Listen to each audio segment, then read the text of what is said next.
Hello students, आज आपण gravitation या चॅप्टरचा नेक्स्ट पुढचा बीट बघायला सुरुवात करतोय. मागच्या लेक्चरमध्ये आपण बेसिक्स बघितलं ग्रॅव्हिटेशनबद्दल. न्यूटनने ग्रॅव्हिटीचा कसा शोध लावला, ग्रॅव्हिटीमधला डिफरन्स बघितला, त्यानंतर सेंट्रिपिटल फोर्स हा वाला बीट बघितला. आज आपल्याला या चॅप्टरमधील सर्वात महत्त्वाचा व्हेरी व्हेरी इम्पॉर्टंट असा बीट बघायचा आहे. त्याचं नाव आहे केपलर्स लॉ. केपलर्स लॉ हे की पूर्णपणे तुमच्यासाठी नवीन आहे. न्यू सिलेबसमध्ये ॲडिशन झालेलं आहे. पूर्वी हे 11th आणि 12th लक्षात घ्यायचं आहे. 12वी बेसचा हा सिलेबस आहे. 12वीच्या सिलेबसमध्ये इन्क्लूड केलेला टॉपिक आता आपल्याला 10thमध्ये दिलेला आहे. तर हा केपलर्स लॉ थोडासा अवघड आहे.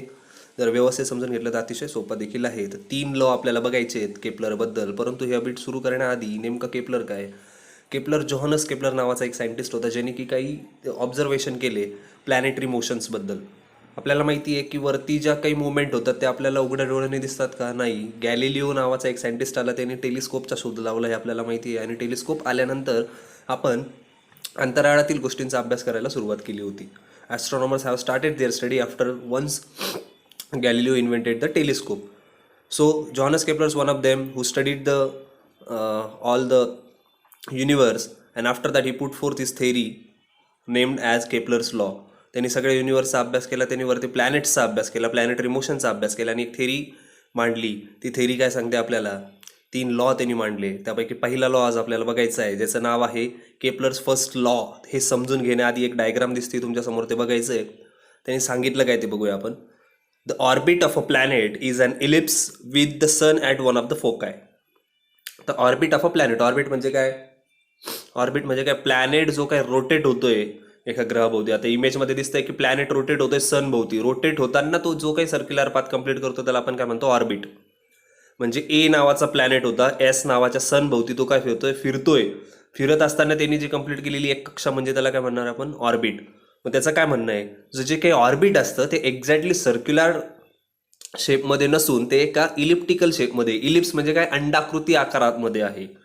पहिला लॉ काय सांगतो केपलर? काय सांगतो? प्लॅनेट हे ग्रहाभोवती फिरतायत. आता याचं उदाहरण दिलेलं आपल्याला, सन भोवती कोण फिरतोय? प्लॅनेट फिरतोय. परंतु फिरत असताना त्याचा जो शेप आहे, त्याचं जे ऑर्बिट आहे ते सर्क्युलर नसून कसं आहे? इलिप्स आहे. आणि सन त्याच्या वन ऑफ द फोकाय वरती आहे. बस एवढंच लक्षात ठेवायचं. काय लक्षात ठेवायचं? The orbit of a planet is an ellipse with the sun at one of the foci. त्याच्या एका फोकल पॉईंटवरती कोण असणार आहे? सन असणार आहे. फोकल पॉईंट आपण 9वीला बघितलेला आहे लाईट चॅप्टरमध्ये, त्यामुळे त्याच्यामध्ये काही अडचण असायला नको. समजतंय? The orbit of a planet is an ellipse with sun at one of the foci. हा झाला आपला केपलरचा पहिला लॉ. समजतंय? तर आता आपल्याला केपलरचा सेकंड लॉ बघायचा आहे. फर्स्ट लॉ आपल्याला काय सांगतो? The orbit of a planet is an ellipse. The orbit of a planet is an ellipse. Elliptical शेपमध्ये प्लॅनेट मूव्ह करतोय अराउंड कोणाच्या? सनच्या. तर आता पुढचा सेकंड लॉ आपल्याला काय सांगतो? The line joining the planet and the sun sweeps equal area in equal interval of time. एक जी लाईन आहे जी दोघांना जॉईन करते, कोण दोघं? प्लॅनेट आणि सनला जी लाईन जॉईन करते ती एका स्पेसिफिक इंटरवलमध्ये स्पेसिफिक एरिया कव्हर करते. म्हणजे काय? व्यवस्थित लक्ष द्या. ए, सपोज प्लॅनेट हा ए पोझिशनवरती होता, तो कालांतराने बी वरती गेला, म्हणजे तिने काय केलं? एक एरिया कव्हर केला. ए पासून कुठे गेला? बी पर्यंत. मग आता बी पासून एस पर्यंत दिले, ते शेडेड ब्ल्यू याच्यामध्ये जे दिसतंय आपल्याला ASB दिसतंय का? ASB हा एक काय झाला? आता एरिया कव्हर केला कोणी? प्लॅनेटनी. हा एरिया कव्हर करण्यासाठी त्याला किती वेळ लागला? सपोज 5 मिनिटाचा वेळ लागला. टाइम इंटरवल म्हणजे काय? Time T. सपोज तो किती होता? 5 मिनिट. तर मग केपलरचा सेकंड लॉ आपल्याला असा सांगतो, या इलिप्सच्या कोणत्याही शेपमध्ये ज्या वेळेला प्लॅनेट एका पोझिशनपासून दुसऱ्या पोझिशनमध्ये जातो आणि तो एका स्पेसिफिक टाइम इंटरवलमध्ये गेला, सपोज तो 5 मिनिटामध्ये गेला, तर दोघांचाही एरिया कसा असतो? सेम. म्हणजे ए पासून बी पर्यंत जायला त्यांनी एक एरिया कव्हर केला आणि त्याच्यासाठी त्याला किती लागले? 5 मिनिट लागले. दुसरी एक लाईन जॉईन करतीये, सी आणि यस दिसतीये, सी आणि यस. सी आणि यस म्हणजे आता प्लॅनेट सी पासून डी पर्यंत गेला, त्यासाठी देखील त्याला किती वेळ लागला? 5 मिनिटाचा वेळ लागला.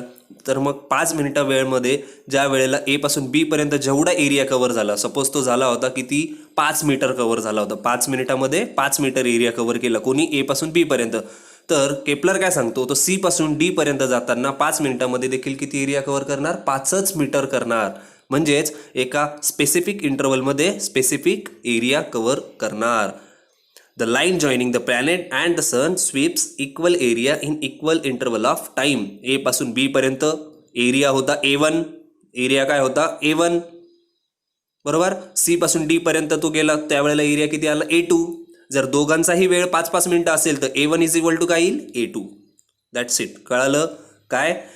स्पेसिफिक वेळेमध्ये इक्वल टाईममध्ये इक्वल एरिया कोणत्याही इलिप्सच्या शेपमध्ये. मग ई आणि एफला देखील हाच नियम लागू असणार. ES आता ही लाईन जॉईन करते ई पासून F, 5 मिनिटामध्ये काय कव्हर केला एरिया किती केला 5 मीटर केला. म्हणजेच A1, A2, A3 तिन्हीच्या देखील एरिया कशा असणार सेम असणार. बट हे कधी लागू होणार ज्यावेळेला टाईम इंटरवल कशा असेल सेम.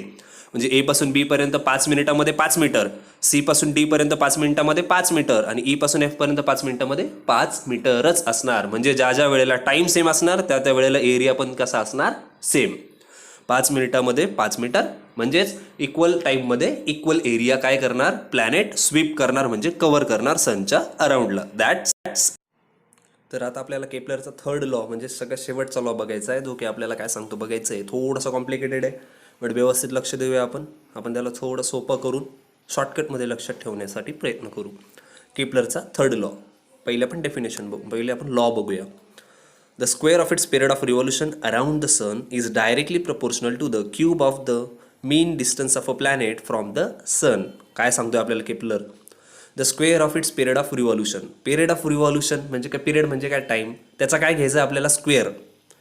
प्लॅनेट जो सन भोवती फिरतोय तर त्याचा square of period of revolution टाईमचा काय घ्यायचा आपल्याला square is directly proportional to the cube of mean distance of a planet from the sun. Mean distance sun आणि प्लॅनेटमधलं जे डिस्टन्स आहे त्याचा क्यूबला काय आहे डायरेक्टली प्रपोर्शनल आहे. म्हणजेच काय square of its period of revolution या सगळ्या शब्दाचा अर्थ म्हणजे टाईम याचा काय स्क्वेअर हा डायरेक्टली प्रपोर्शनल आहे कोणाला सन आणि प्लॅनेटमधील डिस्टन्सच्या क्यूबला. सन आणि प्लॅनेटमधील डिस्टन्सला आपण R कन्सिडर केलंय. सन आणि प्लॅनेटमधील डिस्टन्स त्याचा R, त्याचा काय घ्यायचा आहे क्यूब. म्हणजेच T square is directly proportional to the R cube. मग त्याला मेन्शन कसं करणार mathematically? T2/R³ is equal to K stands for constant. That's it. केपलरचा तिसरा लॉ संपला.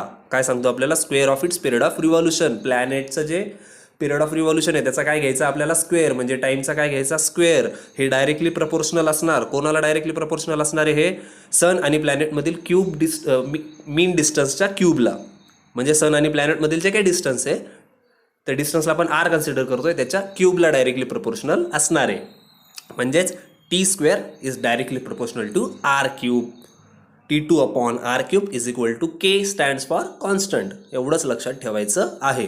तर आजच्या लेक्चरमध्ये आपण काय काय बघितलं? केपलरचे 3 लॉ बघितले. Very important. एक्झामच्या पॉईंट ऑफ व्ह्यूनी खूप जास्त शक्यता असते की हा क्वेश्चन येण्याची. त्याच्यामुळे याला व्हेरी इम्पॉर्टंट टेक्स्टबुकवरती तुम्ही लगेच मेन्शन करून टाका. आणि आजचा होमवर्क घ्यायचा आहे.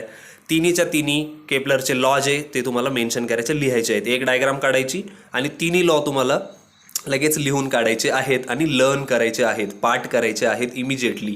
आजचा होमवर्क लक्षात आला? केपलरचे तिन्ही लॉ तुम्हाला लिहायचे आहेत आणि लगेच पाठांतर देखील याचं करायचं आहे. समजतंय? आज आपण महत्त्वाचा बीट कव्हर केला केपलर्स लॉ. उरलेला जो या चॅप्टरचा पुढचा बीट आहे आपण नेक्स्ट लेक्चरमध्ये कव्हर करूया. आय होप तुम्हाला तीनही लॉ समजलेले असतील आणि झाल्या लगेच तुम्ही होमवर्क करायला लागायचं आहे. थँक्यू.